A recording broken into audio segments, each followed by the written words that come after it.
नमस्कार दोस्तों, स्वागत है आप सभी का पाथफाइंडर पर। दोस्तों, ये बात तो हम सब जानते ही हैं कि रशिया के पास बहुत सिग्निफिकेंट अमाउंट में इंडियन रुपीस इंडिया में फंसे हुए हैं और वो प्रयास कर रहा है कैसे भी करके इंडिया की ज्योग्राफी से इन रुपीस को निकलवाया जाए और रशियन इकोनॉमी में इनको पहुंचवाया जाए।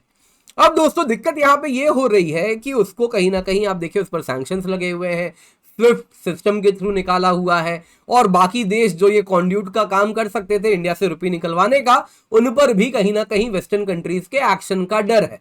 तो अब यहां पर रशिया ने इंडिया को एक सुझाव दिया है और ये सुझाव अगर आप देखें तो इंडिया के लिए बहुत हित में तो नहीं है। दोस्तों, इस सुझाव के अनुसार रशिया ने कहा है कि इंडिया में जो रुपी जमा है उसके बदले में रुपीज तो है ना, अब ईरान आपके साथ ट्रेड करता है, इंडिया को कहा अब ईरान आपसे जो सामान लेता है, बासमती राइस लेता है, शुगर लेता है, दुनिया भर की चीजें लेता है, उसके लिए जो पेमेंट करता है ईरान के बिहाफ में मैं पेमेंट कर देता हूं और बदले में हम ईरान के साथ अलग से अपना ट्रेड सेटल कर लेंगे। तो इसमें क्या आपको कोई दिक्कत होगी? इंडिया से जो पूछा गया तो इंडिया ने कहा बिल्कुल है, इसमें हम नहीं फंसना चाहेंगे क्योंकि इसमें एफएटीएफ का खतरा है। तो देखिए दोस्तों, रशिया के साथ इंडिया की जो घनिष्ठता है वो काफी करीबी है, लेकिन इसमें इंडिया नहीं फंसना चाह रहा। तो क्या एग्जैक्टली प्रपोजल है, आइए आज की क्लास में जानेंगे। साथ ही साथ यूएई वाला जो एक कॉन्ड्यूट था उसका क्या हुआ उस पर भी चर्चा करेंगे और साथ ही साथ इंडिया का जो सुझाव है कि आप इंडिया में इन्वेस्ट कीजिए, रिटर्न्स के मजे लीजिए, ये जो सुझाव है ये दोस्तों इंडिया कहना चाह रहा है आप पेट्रो रुपी रिसाइकलिंग कीजिए। दोस्तों, इसी को कहते हैं पेट्रो रुपी रिसाइकलिंग। दोस्तों, अब तक ये चीज हुई है पेट्रो डॉलर्स के लिए। सऊदी अमेरिका को तेल बेचता था और जो दुनिया भर को तेल बेचता था, जो डॉलर आता था, वो डॉलर जाके अमेरिकन इकोनॉमी में लगा दिया जाता था और इस प्रकार से अमेरिका का छापा हुआ डॉलर घूम के अमेरिका के पास आ जाता था।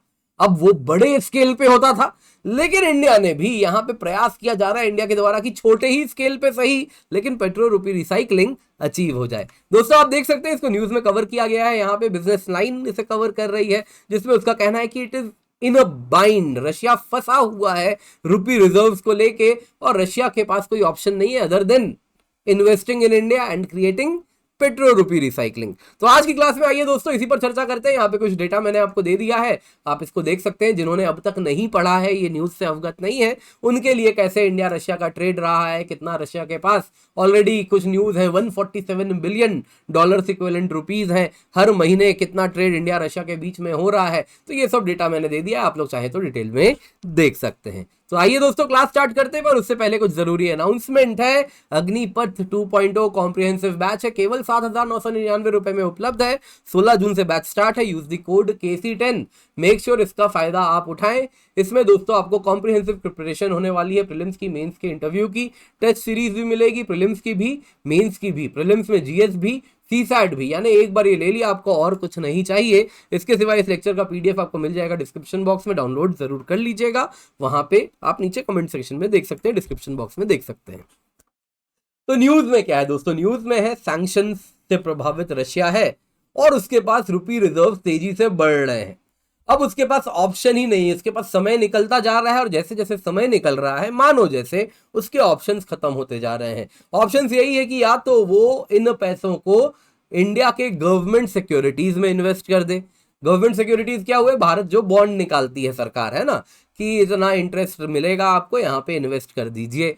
दूसरा है कि भारत जो इंफ्रास्ट्रक्चर प्रोजेक्ट लगा रहा है, जैसा आपको मालूम है कहीं ना कहीं बहुत सारे रेलवे कोचेस बनने की बात हो रही है, अलग अलग फैक्ट्रीज वगैरह की बात हो रही है, उसमें लगा दीजिए, या फिर अन्य इंफ्रास्ट्रक्चर प्रोजेक्ट में लगा दीजिए, या फिर अन्य किसी प्राइवेट प्रोजेक्ट में इन्वेस्ट कर दीजिए। इन शॉर्ट रशिया के पास अब ऑप्शन इतने ही बच रहे हैं कि वो इंडिया में इन्वेस्ट करे इन पैसों को, अब किसी भी तरीके से करे। कारण क्या है?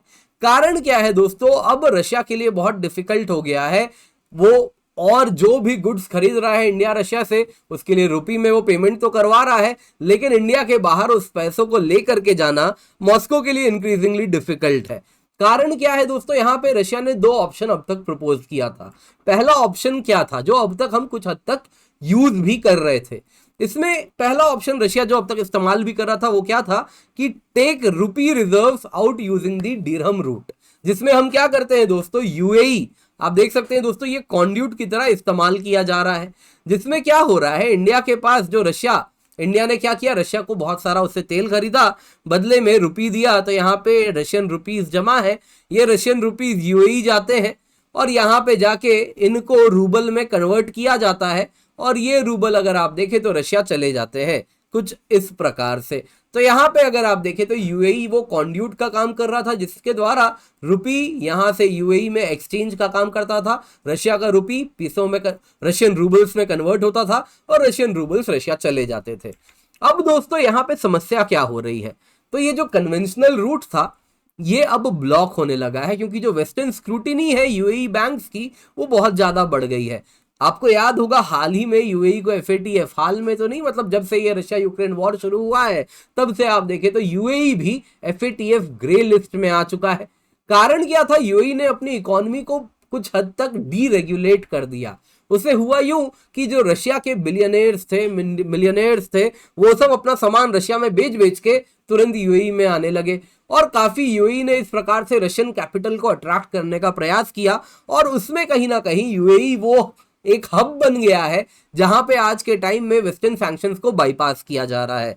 तो इसीलिए अगर आप देखें तो यूएई बैंक्स अब प्रयास कर रहे हैं, जब से एफएटीएफ ग्रे लिस्ट में आ गया है, जो यूएई है, जो अथॉरिटीज है, उनका स्ट्रिक्ट ऑर्डर आ चुका है बैंक्स को कि ऐसा कुछ भी ना करें जिससे आप ऐसे कॉन्ड्यूट की तरह प्रतीत हो जिसके द्वारा वेस्टर्न सैंक्शंस को बाईपास किया जा रहा है। दूसरा अगर आप देखें तो यूएई के ऊपर प्रेशर है अमेरिका का, वो कह रहा है कि देखो तुम रशियन सैंक्शन को बाईपास करने के लिए सेफ हेवन बन के बैठे हो, अब ये चीज खत्म करो। तो जो पहला रूट अब तक इस्तेमाल हो रहा था, जिसमें आप देखें तो कुछ इस प्रकार से रुपीज यूएई में जाते थे, वहां पे जाके रूबल में कन्वर्ट होते थे और फिर रशिया जाते थे, ये ऑप्शन अब हो गया बंद। तो अब यहां पे रशिया ने एक नया ऑप्शन प्रपोज किया है, उसने कहा है देखिए ऐसा करते हैं, तो यहां पे देखिए उसने क्या कहा कि देखिए ऐसा करते हैं कि ऑलरेडी इंडिया और ईरान के बीच में ट्रेड तो होता ही है, इंडिया यहाँ पे, ईरान यहाँ पे, इनके बीच में ट्रेड तो होता है, ईरान बहुत सारा सामान इंडिया से खरीदता है। एग्जाम्पल के तौर पे आप देख सकते हैं, इंडिया जो एक्सपोर्ट करता है ईरान को, उसमें राइस है, टी है, यहाँ पे आप देख सकते हैं ये टेबल में मैंने दिया है, rice, tea, sugar, fresh fruits, दवाइयाँ, soft drinks, industrial machinery, boneless bovine meat, ये सब इंडिया से ईरान खरीदता है। अब उसने क्या ऑफर दिया है, रशिया ने कहा है कि ऐसा करते हैं कि ईरान आपसे जो सामान लेता है वो एज इट इज लेगा, लेकिन बदले में पेमेंट ईरान नहीं करेगा, बदले में पेमेंट रशिया का जो रुपीज यहां पर पड़े हुए हैं रशिया पेमेंट करेगा इंडिया को। यानी ईरान ने मान लेते हैं $1 बिलियन का, सिंप्लिसिटी के लिए $1 बिलियन का मान लेते हैं ईरान ने इंडिया से बासमती राइस लिया, तो अब ईरान $1 बिलियन का इक्विवेलेंट पैसा नहीं देगा, इंस्टेड रशिया कहेगा मुझसे $1 बिलियन जितना रुपीज मेरे पास यहां पड़ा हुआ है वो तुम ले लो। इंडिया को कोई दिक्कत इसमें नहीं होनी चाहिए, लेकिन दिक्कत इसलिए हो रही है अब ये रशिया और ईरान $1 बिलियन जो यहां पे, जाहिर सी बात है ना, कोई उधार तो नहीं दिया गया है हमेशा के लिए, ये पर्पस क्या है कि ईरान के पास अब $1 बिलियन रशिया को पे करना होगा, क्योंकि अभी उसके बिहाफ पे रशिया ने बासमती के लिए इंडिया को पे कर दिया। तो अब ईरान क्या करेगा, वो रशिया को कुछ सामान भेजेगा, मोस्ट लाइकली हो सकता है ड्रोन जो ऑलरेडी इस्तेमाल किए जा रहे हैं रशिया यूक्रेन वॉर में, वो सप्लाई कर देगा, और वो सप्लाई करके उन ड्रोन्स के द्वारा रशिया यूक्रेन में जो कर रहा है वो करेगा। यानी कि इंडिया वो कॉन्ड्यूट हो जाएगा जो रशिया यूक्रेन वॉर में रशिया को कहीं ना कहीं वेपन्स प्रोवाइड करवाएगा। क्या ये वेस्टर्न कंट्रीज अलाउ करेंगे? तो यही दिक्कत हो रही है दोस्तों। ईरान तो तैयार है, वो कह रहा है कि हम इंडियन गुड्स ले लो, हमारे बिहाफ में रशिया से हम अलग से ट्रेड अपना सेटल कर लेंगे, हमें कोई दिक्कत नहीं, लेकिन न्यू दिल्ली ने रिजेक्ट कर दिया, बोला कि इस प्रकार से तुम दोनों ही एक तरीके के पराया स्टेट हो, ईरान भी पराया स्टेट है, रशिया भी पराया स्टेट है। पराया स्टेट क्या होता है? पराया स्टेट वो हुआ जिसको कि दुनिया ने धुतकार दिया है, जो कि हर प्रकार से सैंक्शन जिस पर लगा हुआ है, एक अलग धलक किया हुआ देश है। दोनों के दोनों देश वही है ना, हर तरीके से उन पे सैंक्शन लगा है, और तुम दोनों के साथ, मतलब जैसी संगति अगर मेरी हो जाए वैसी तुम दोनों के साथ मैं भी यही करने लगूं तो मेरा भी हश्र वही हो जाएगा। तो इंडिया ने कहा ऐसा नहीं करेंगे, लेट्स नॉट डू दिस। तो अब सवाल उठता है, रशिया के जो रुपीज इंडिया में फंसे हुए हैं उनका क्या किया जाएगा? तो दोस्तों इंडिया देखिए वेस्टर्न सैंक्शंस तो नहीं मोल लेगा, इंडिया ने सोल्यूशन दे दिया है। इंडिया ने साफ साफ कहा है देखिए कि आने वाले दिनों में इससे कितना ही ट्रेड कर लोगे ईरान के माध्यम से, क्या ही होगा, 1 बिलियन का तो ईरान हमसे सामान लेता है, तो ऐसा तो नहीं है कि तुम बहुत कुछ कर लोगे।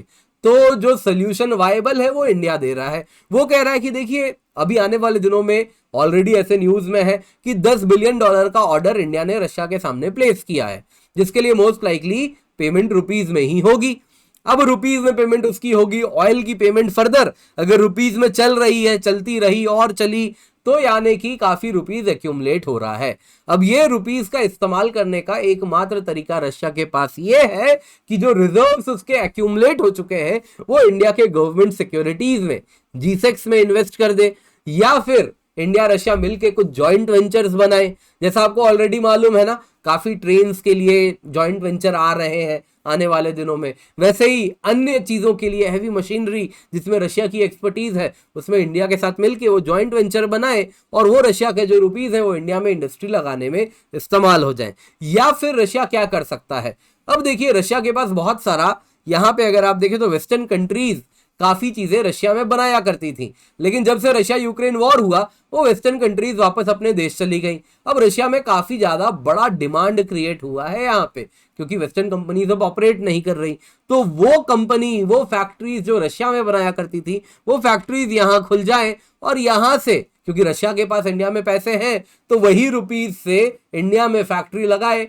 उसमें रशियन कैपिटल आए, उससे फैक्ट्री लगे, इंडियन वर्कर्स काम करें और वही प्रोडक्ट जो रशिया को चाहिए वो इंडिया बना के रशिया को उसी के पैसों से भेज दे। तो इस तरीके से रशिया का पैसा इस्तेमाल भी हो जाएगा और इंडिया और रशिया की जो फ्रेंडशिप है, जो पार्टनरशिप है, वो स्ट्रेटेजिक पार्टनरशिप होगी, लॉन्ग टर्म की पार्टनरशिप भी हो जाएगी। तो इंडिया ने तो काफी अच्छा सुझाव दिया है। दोस्तों ये जो बन रहा है ना यहाँ पे, this is called as petro rupee recycling. यानी क्या हुआ यहाँ पे कि इंडिया ने देखिए रशिया से ऑयल खरीदा, बदले में क्या दिया, उसको रुपी दिया।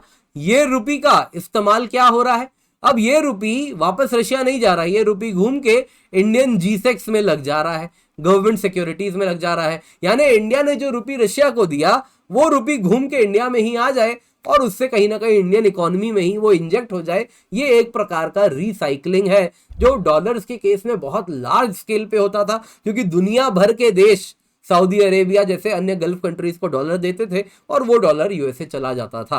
पर यहाँ पे भी दोस्तों एक भले छोटे स्केल पे, लेकिन हाँ पेट्रो रुपी रिसाइकलिंग हमें जरूर देखने मिल रही है, और ये अगर मजबूत हुई तो ये रुपी इंटरनेशनलाइजेशन में बहुत बड़ा रोल प्ले करेगी। क्योंकि एक बार ये इंफ्रास्ट्रक्चर बन गया ना, फिर बाकी देश भी अगर रशिया को रुपी देने लगे तो वो परहेज नहीं करेगा, वो जानता है इस रुपी का इस्तेमाल है यहाँ पे इन्वेस्ट करने में और इस प्रकार की चीजों में, तो वो करना शुरू कर देगा। दोस्तों आज की क्लास पसंद आई होगी तो लाइक जरूर कीजिएगा। लिंक ऑफ द पीडीएफ नीचे डिस्क्रिप्शन बॉक्स में अवेलेबल है, आप डाउनलोड कर सकते हैं। इसके सिवा सीसैट कोर्स 2499 रुपए में उपलब्ध है। अग्निपथ प्रीलिम्स टेस्ट सीरीज भी आपके लिए हम लेकर के आए हैं, मेंस टेस्ट सीरीज भी हम लेकर के आए हैं, तो ये आप देख सकते हैं। 10+ टेस्ट होने वाले हैं, हिंदी बैच भी है, 900 से अधिक घंटे लाइव क्लास के, जैसा आप यहाँ पर देख सकते हैं। हमारे टीम है, बहुत ही एक्सपीरियंस टीम है, पर्सपेक्टिव सीरीज भी देखें और साथ साथ हमें हमारे सारे सोशल मीडिया हैंडल्स पर जरूर फॉलो करें।